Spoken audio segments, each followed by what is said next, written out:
Madame, Monsieur, bonsoir. Bienvenue à votre magazine Le Consommateur. Notre sujet du jour, comment mettre en place un budget familial et apprendre à mieux le gérer.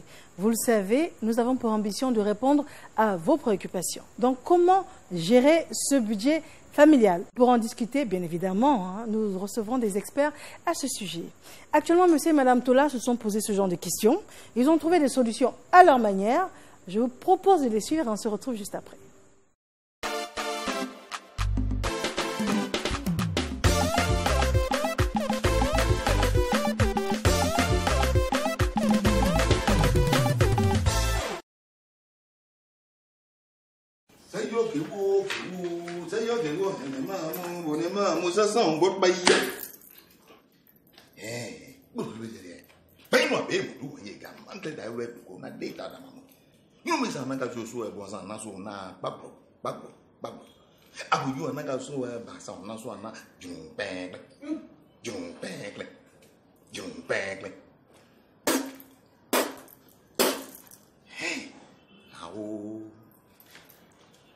Moi, famille, tout là, maman n'est ni au. Maman est habillée.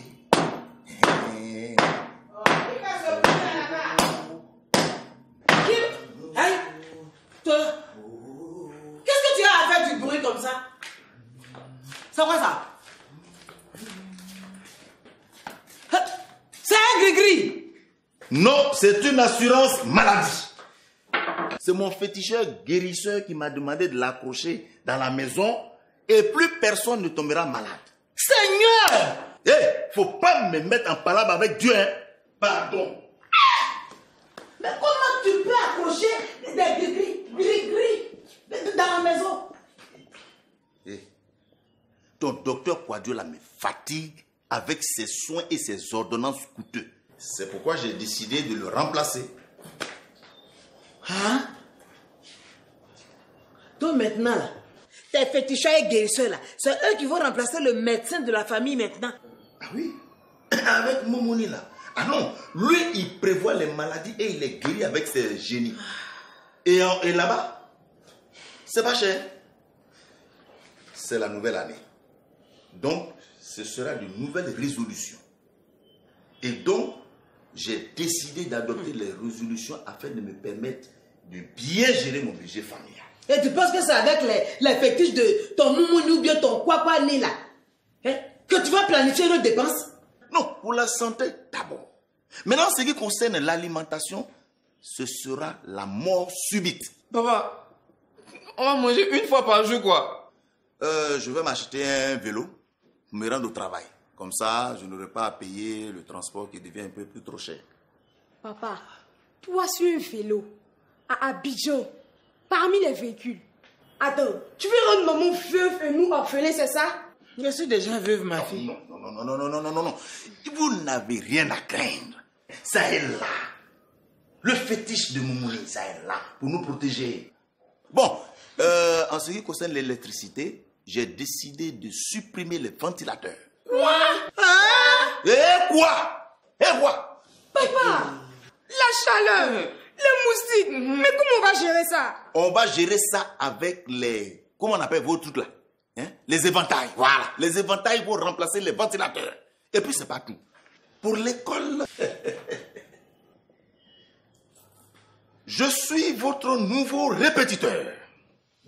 Oh. Tu sais, papa, bien gérer un budget familial ne veut pas dire mettre la famille dans la faim et dans la maladie. Merci, ma fille. Il te suffit juste de bien planifier tes dépenses et d'être prévoyant tout au long de l'année. Merci. C'est ça que je suis en train de faire là, c'est ça. Apparemment, l'élève est devenu plus fort que le professeur. C'est ce que j'ai failli dire.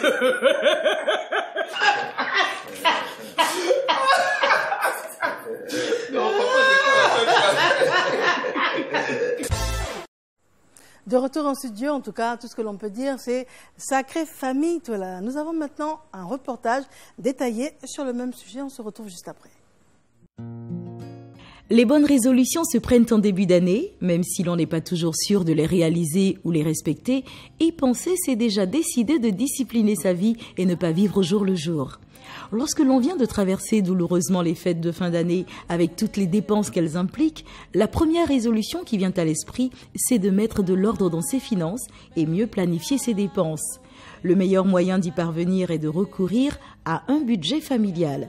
La première tentative, il est vrai, peut vous donner envie d'y renoncer définitivement, mais au-delà des difficultés de départ, les avantages de cette pratique vous convaincront très vite d'en faire un outil de tous les jours. Un budget familial vous permet d'apprendre à gérer votre salaire, vos revenus, maîtriser vos dépenses et vous mettre à l'abri des dettes. Dans les dépenses, il y a d'une part les choses dont on ne peut pas se passer comme le loyer, l'alimentation, les factures de la CIE, de la SODECI et d'autre part les choses qui ne sont pas absolument nécessaires et que l'on peut choisir d'avoir ou pas. Il ne faut pas oublier non plus les imprévus occasionnés par la perte d'un parent, la maladie d'un enfant ou encore la panne de votre véhicule, du réfrigérateur ou du congélateur. Le budget familial est le reflet de la vie que vous voulez mener avec votre famille. Les spécialistes vous conseillent de consacrer 15 à 20% de votre salaire ou vos revenus à l'épargne et globalement 1/5 au loyer. Moi, dans mon budget, il n'y a pas de place pour des dépenses superflues. Je fais le minimum en mettant de l'argent de côté pour demain. Chez nous, les enfants sont impliqués dans la préparation du budget familial. Ça leur permet d'apprendre très tôt et avoir un comportement responsable. Une bonne gestion du budget familial permet d'éviter des fins de mois difficiles et donne l'opportunité de constituer une épargne quel que soit votre salaire. Il faut toujours avoir à l'esprit que de petits sacrifices sont nécessaires aujourd'hui pour vivre mieux demain. Petits sacrifices nécessaires pour vivre mieux demain. On a peut-être l'impression que c'est un peu de la théorie. Vous allez nous aider à comprendre. Messieurs, bonsoir. Bienvenue.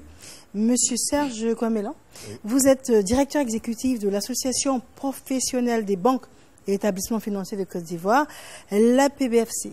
Oui. Merci d'être là.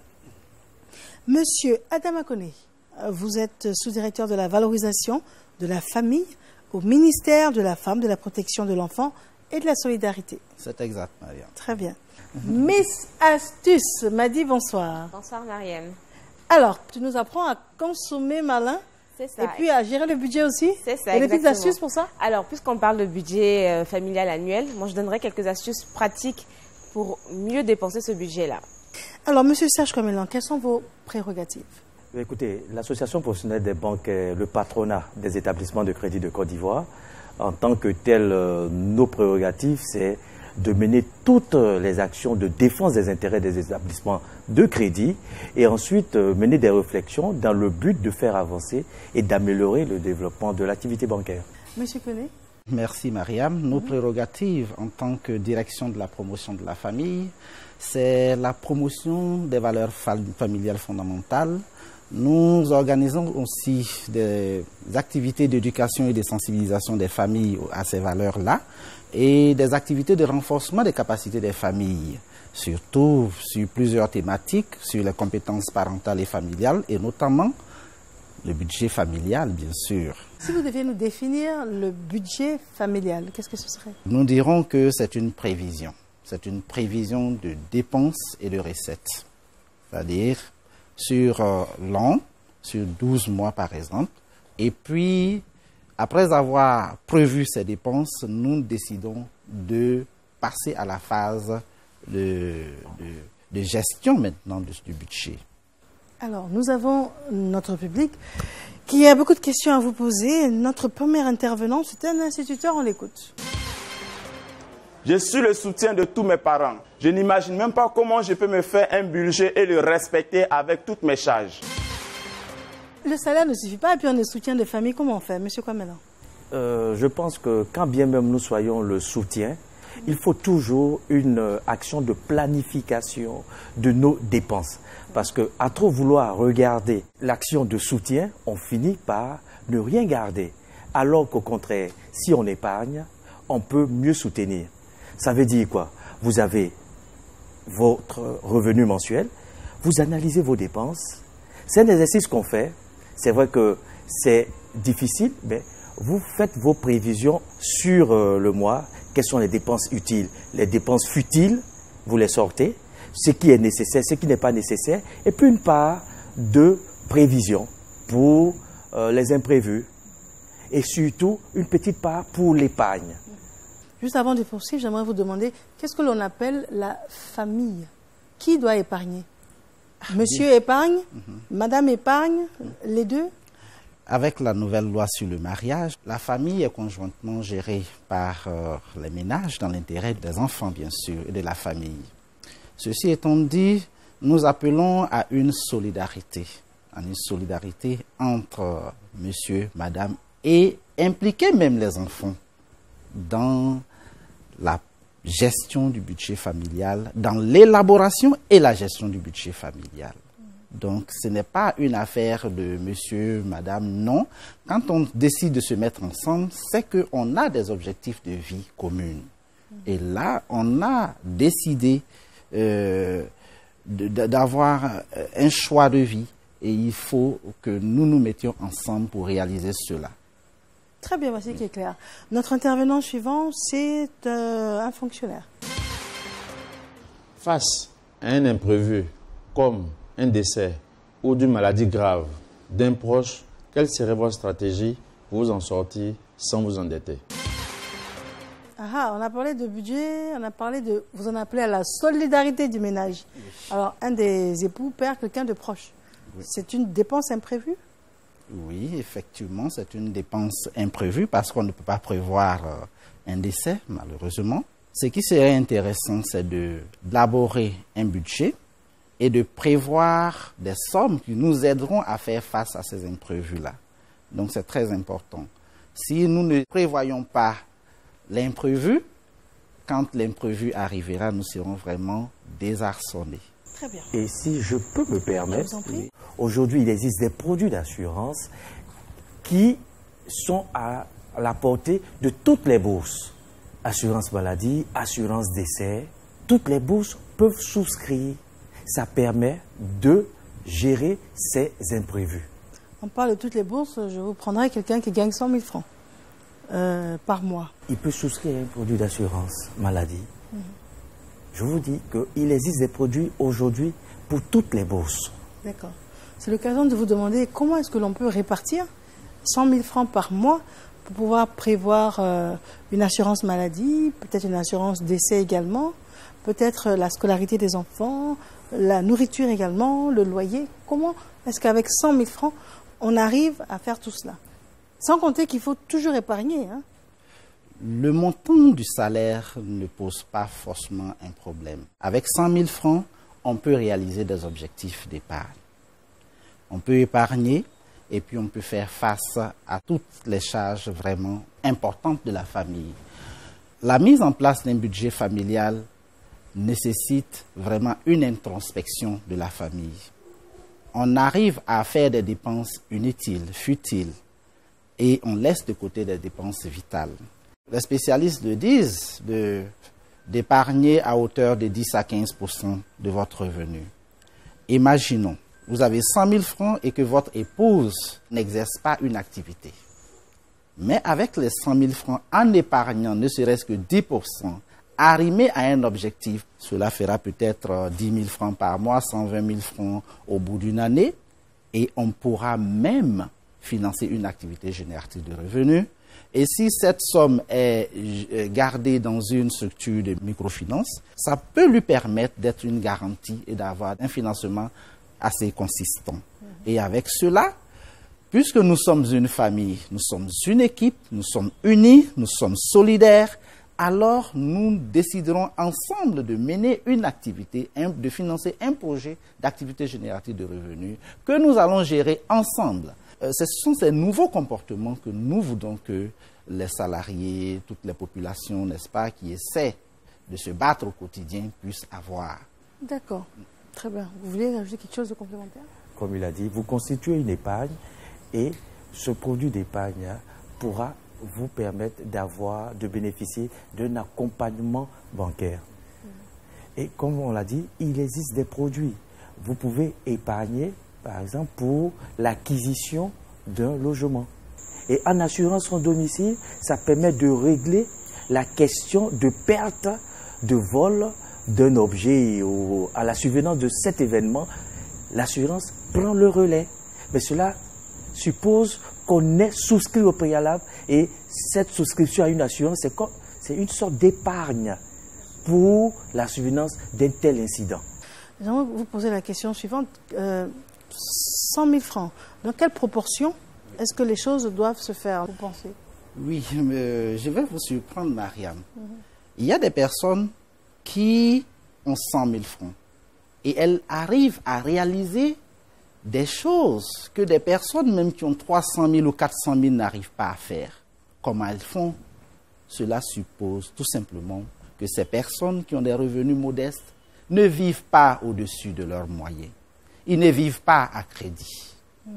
Et donc c'est très important parce que l'épargne, c'est l'épargne qui vous permettra, n'est-ce pas, de vous en sortir plus tard en faisant des sacrifices maintenant. Les dépenses fixes, par exemple. Vous avez 100 000, vous n'allez pas vous loger avec un logement de 50 000, 40 000 qui prend presque la moitié de votre revenu. Ce n'est pas réaliste. Il faut être réaliste. Avec 100 000, on pense que vous pouvez prendre 1/5 de votre salaire pour vous loger, jusqu'à hauteur de 20 000 francs.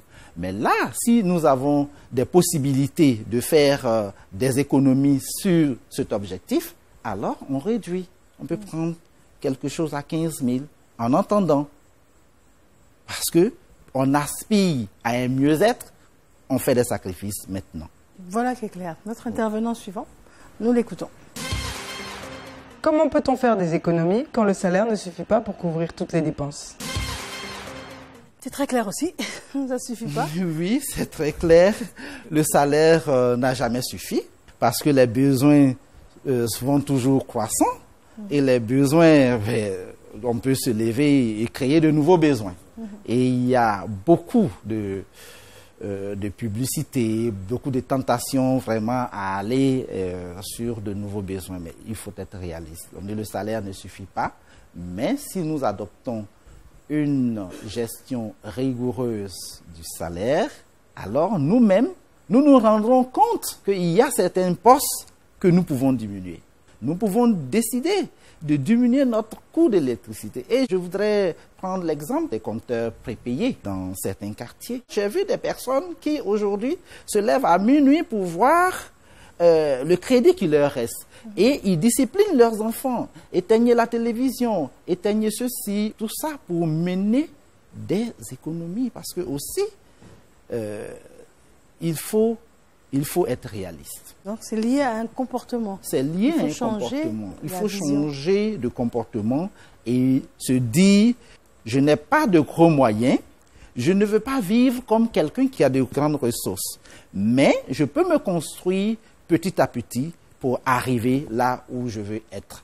Très bien. Alors, M. Gomlan, ça veut dire que dans les établissements financiers, le banquier apprécie le client qui épargne un peu, mais régulièrement, oui, dans la régularité de l'épargne. Parce que les ressources des banques, des établissements de crédit, sont essentiellement constituées d'épargne. Les clients épargnent qu'on utilise pour donner à celui qui en a besoin. Et donc, si nous avons un client qui épargne, c'est plus facile pour lui d'obtenir un crédit. Et aujourd'hui, il existe différents produits d'épargne, il existe différents produits d'assurance et les établissements de crédit sont à la disposition des populations. Les SFD sont à la disposition des populations pour les aider à avoir un mieux-être. Quels seraient vos propos pour conclure? Mes propos pour conclure, Mariam, la pratique maîtrisée du budget familial a des atouts énormes. Il permet le renforcement de la cellule familiale, la cohésion familiale, le renforcement des valeurs telles que la rigueur, la discipline et le travail. Il permet aussi de maintenir la bonne santé, n'est-ce pas, de la famille, parce que on sait ce qu'on fait, on sait où notre argent va et on évacue le stress. Le stress, vous voyez, vous êtes en plein boulot et on vous appelle pour vous dire le gaz est fini, alors que votre patron a besoin de vous. C'est difficile. Et si vous n'avez pas prévu. Donc, nous recommandons aux familles d'adopter cette pratique pour éviter l'endettement excessif qui les met à la merci, n'est-ce pas, des usuriers, par exemple. Des usuriers. Oui, bien sûr. Hein? Et nous avons vu plusieurs familles se disloquer pour des questions d'argent, parce que l'argent est mal géré.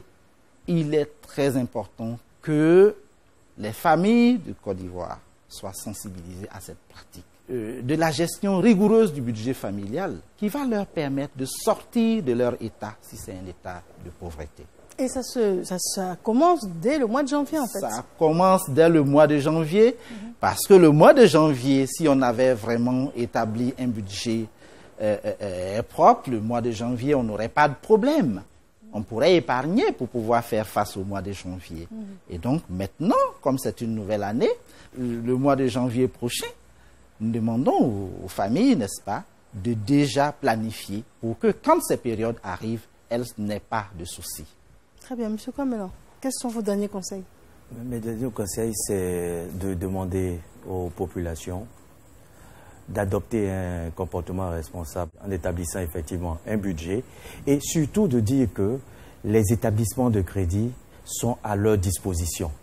Nous avons plusieurs produits et même, est-ce que vous savez qu'il existe des produits pour les fêtes de fin d'année? La banque peut vous octroyer un crédit pour les fêtes de fin d'année. La banque peut vous octroyer un crédit pour votre pèlerinage. La banque peut vous octroyer un crédit pour les études. Il existe différents produits et ces produits sont disponibles. Il faut faire confiance à vos banques, à vos établissements de crédit. Est-ce que c'est payant de déposer son argent à la banque? Ce n'est pas payant. Lorsque vous avez de l'argent sur votre compte, il y a ce qu'on appelle les intérêts créditeurs. Donc en déposant l'argent à la banque, on gagne de l'argent? Vous gagnez de l'argent. Les comptes d'épargne sont rémunérés. Je vous dis, déposez votre argent à la banque, ça va vous rapporter. Merci à vous en tout cas d'être venu sur notre plateau. Merci pour toutes ces questions qui, ma foi, ont une réponse aujourd'hui. Beaucoup d'informations sur ce plateau par rapport à l'épargne. Il nous reste des informations nous venant de notre Miss Astuce Madi. C'est le début de l'année et c'est aussi le temps des bonnes résolutions. Alors, vous avez décidé d'établir un budget annuel. Comment en tirer parti? Voici 3 astuces. Première astuce, mettez en place un budget mensuel test. Donc, ce sera le premier budget que vous pourrez ajuster au jour le jour et il vous permettra de définir le budget annuel par la suite. Deuxième astuce, pour déterminer un bon budget, commencez par énumérer les dépenses vitales. Donc, le loyer, le transport, l'alimentation, les factures d'eau et de courant. Ensuite, vous pourrez penser à tout ce qui est dépenses accessoires en fonction de ce qu'il vous reste et en fonction de ce que vous souhaitez. Troisième et dernière astuce, vérifiez les montants de chaque poste de dépense et étudiez la possibilité de réduire ces montants-là. Prenons le cas de l'eau et de l'électricité. En cas de facture trop élevée, vérifiez que vous n'avez pas de fuite ou que vous adoptez les bons gestes au quotidien. Planifiez la popote pour faire des achats en gros en matière de produits vivriers ou de produits frais. Planifiez également les gros investissements ainsi que les fêtes. Toute fête doit être budgétisée et si vous faites un budget, vous devez vous y tenir. Voilà, ce sera tout pour aujourd'hui. Toutes ces astuces, vous pourrez les retrouver sur le site du ministère du Commerce, de l'Artisanat et de la Promotion des PME, ainsi que sur la page Facebook du Conseil national de lutte contre la vie chère. Ce sera tout pour aujourd'hui. À bientôt pour de nouvelles astuces. Miss Madi, merci bien. Alors, vous l'avez compris, on l'a tous compris. Si l'on veut améliorer notre quotidien, notre devenir, il faut épargner. Et je résumerai en disant ceci. Celui qui n'épargne pas un sou, il n'en aura jamais deux. Madame, monsieur, bonsoir et merci d'avoir été là.